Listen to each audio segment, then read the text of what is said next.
So the Honda ADV 350, well, it's cheap to buy, you can store a load of stuff under the seat, it's surprisingly fast, there's plenty of space for two, its size provides good road presence, and the Metzeler tyres provide plenty of grip. But its size sometimes makes it difficult to park, it's quite heavy when manoeuvring, it sounds terrible under acceleration, fuel consumption is slightly disappointing, wind protection isn't the best, the rear shocks feel cheap, the brakes are wooden. There you go, all you need to know in 30 seconds. Oh, you want me to elaborate? Well, go on then.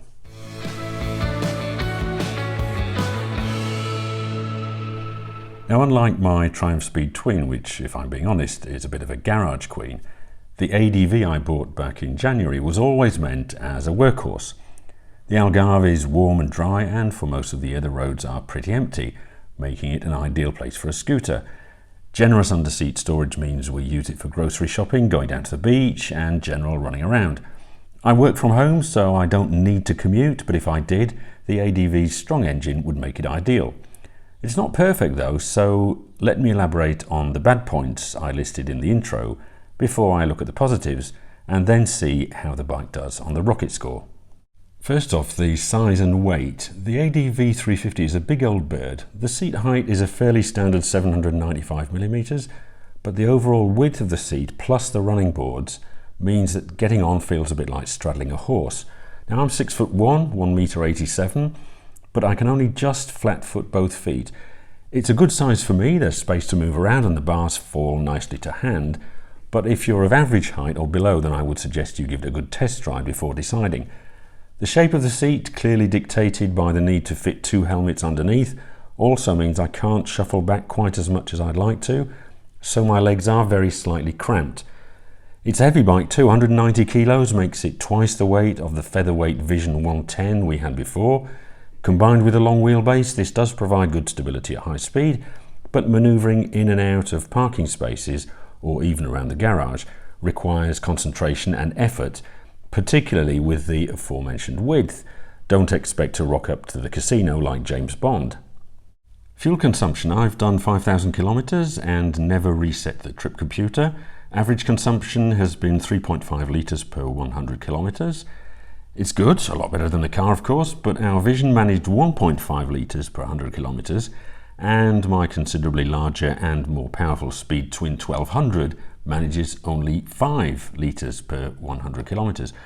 I suppose I do ride it quite hard, and the twist and go nature of the scooter encourages that, but no harder than I ride the Triumph. So I was hoping for a little bit better from a 350. At least the decently sized 11.7 litre tank means that I can comfortably go 300 kilometres or about 200 miles between fill-ups. Now, some of you watching this will possibly be hesitating between the ADV and the very similar Forza 350. If you're looking for a bike that you can commute on regularly, perhaps all year round, come hell or high water, then I'd be tempted to go for the Forza, if only for the better wind protection. The ADV does get handguards, which are nice, especially when combined with the heated grips. Yes, even in the Algarve, these come in handy during the winter months. But they do eat into screen space on full lock, and the narrow, manually adjustable windscreen on the ADV offers scant protection. As you can see, I've fitted a deflector to mine, and this does help a little with regards to helmet buffering, but there's not a lot you can do about the width, and the wind does creep around.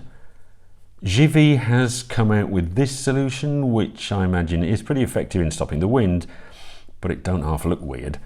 Adjustment is also manual on the ADV, unlike the Forza, which gets a very swish electric control, and the mechanism Honda have gone with on the ADV, while being very rugged in keeping with the bike's market positioning, is impossible to adjust on the fly.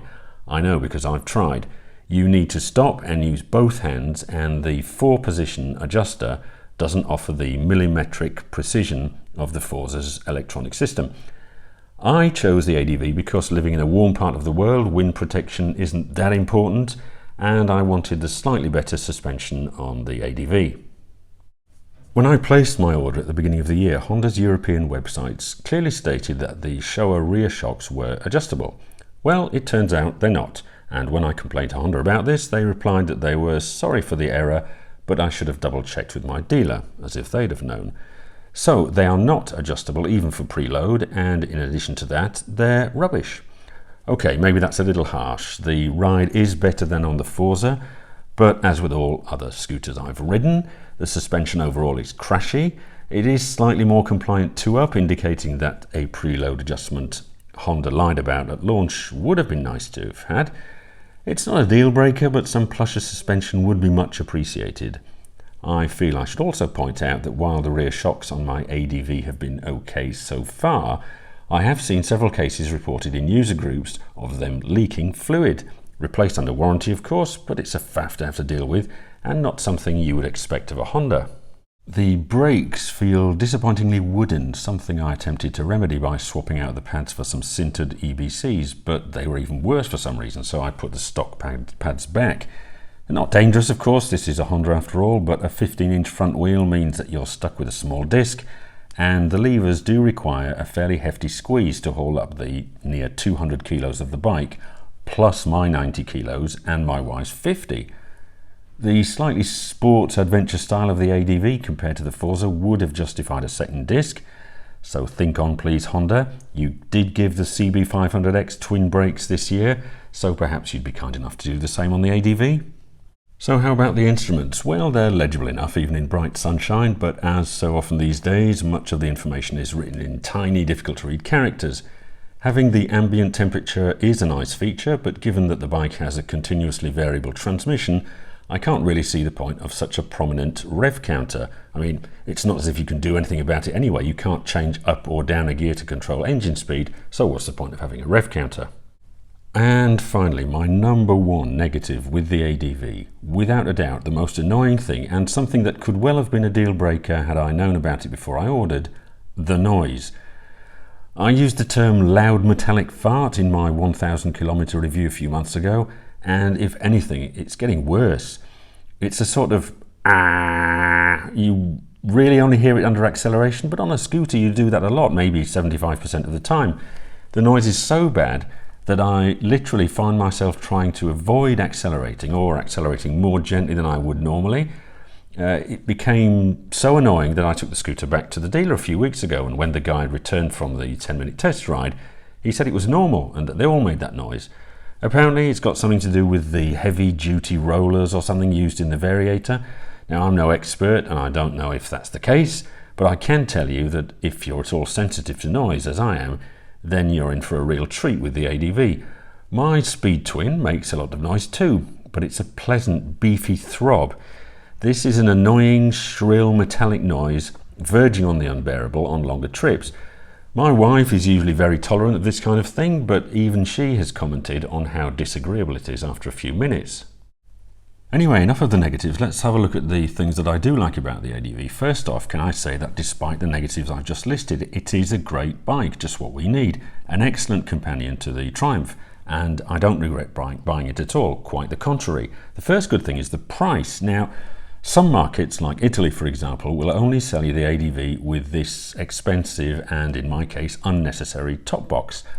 But fortunately, Portugal is not one of those markets, so I only paid €6,200, about £5,200 on the road, which for a maxi scooter is very competitive. Now, crucially, it's half the price of the inexplicably expensive, and it has to be said, disappointing x-adv 750. See my review of that if you're interested. Now, the price has gone up slightly since I bought mine, but you still get a lot of bike for your money. It's well put together, and with the exception of the non-adjustable rear shocks and the wooden feeling brakes, most of the components are good, solid Honda quality. There's plenty of space under the seat for 2 helmets plus 1 jacket and a couple of pairs of gloves, not forgetting the non-locking glove box up front and the little cubby hole you can see here to keep things like a multi-tool or a bottle of hand sanitizer. We also find there's enough room for a large bag of groceries, even if you do have to redistribute the individual items carefully to accommodate for the uneven shape of the seat lid. I dare say we would occasionally use a top box if we had one, but I personally think they ruin the looks of any bike, so I'm quite happy doing without. The Metzeler tyres provide plenty of grip, including in the wet. Not much more I can say about that really, other than that they're round and black, like the rims, which for some reason seem to attract the dust. The engine, it's good, very good in fact. It's got far more poke than you might expect from a 350. I chop and change all the time between my significantly more potent Speed Twin 1200, but I never yearn for more power when I jump back on the ADV. The twist and go throttle means that it's always raring to go, a bit like an electric car or bike. The acceleration is on tap at all times. Just have to press or twist the throttle and whoosh, off you go. Now, okay, it's a scooter and 30 horsepower means you're never going to be a track day hero, but around town and away from red lights, for example, you'd be surprised. I don't know what the 0 to 60 time is, but I reckon 0 to 30, or maybe the 0 to 30 meters time, it's probably less than the Speed Twin and most other big bikes. Pity the fuel consumption isn't a bit better, but I suppose there's no such thing as a free lunch. Now, I mentioned the size and weight among the negatives, but there's no denying that there's plenty of room for my wife and me, and she particularly likes the backrest I've fitted here. I believe these also go by the name sissy bar, but if falling off backwards and cracking your head open on the road under acceleration means you're a sissy, then I'll take the name. It's definitely an accessory I'd recommend if you carry a pillion on a regular basis. Yes, they look dorky, but who cares? This is a scooter, not a Panigale. You buy a scooter for its practicality, not the way it looks, so unless you're thinking of fitting an even uglier top box, then I say fit a sissy bar and hang the naysayers. So let's have a look at how the ADV 350 fares on the RocketScore. Now, I did look at the numbers I gave it back in my first review, thinking I might tweak them a little bit, but all things considered, the figures do accurately reflect how I still feel about the bike. You could argue it should lose a point for value after the recent price increase, but everything's gone up in the last 6 months, and I continue to believe the ADV offers very good value for money, especially compared to the likes of its larger x-adv brother, or the Yamaha T-Max. Yes, I recognise these offer more, but they're still only scooters, and I find the idea of dropping 14 or 15,000 euros on a workhorse objectionable. I was also tempted to dock a point or two for that horrible farting noise it makes, but maybe I'm just too sensitive, and I think most users will associate comfort with the physical sensation of the seat, the suspension, and things like wind protection or lack of vibration, for which the ADV still deserves the 6 I gave it 4 months ago. Does it live up to its ambitious moniker? Is this an adventure bike? No, not really. It's a scooter SUV, a two-wheeled crossover that's been lifted by ½ an inch and given some slightly off-road tyres. But I knew that before I bought it, and it delivers. It won a group test in MCN back in May, and despite the negatives I've highlighted for the sake of this, I hope, balanced review, I think it's a great little all-rounder. I use it several times every day, and I don't regret my purchase decision at all. Anyway, let me know in the comments what your experience of the ADV 350 has been, if you own or if you've tried one. I'd be particularly interested in your feedback on the noise and those wooden brakes. And as always, thanks for watching.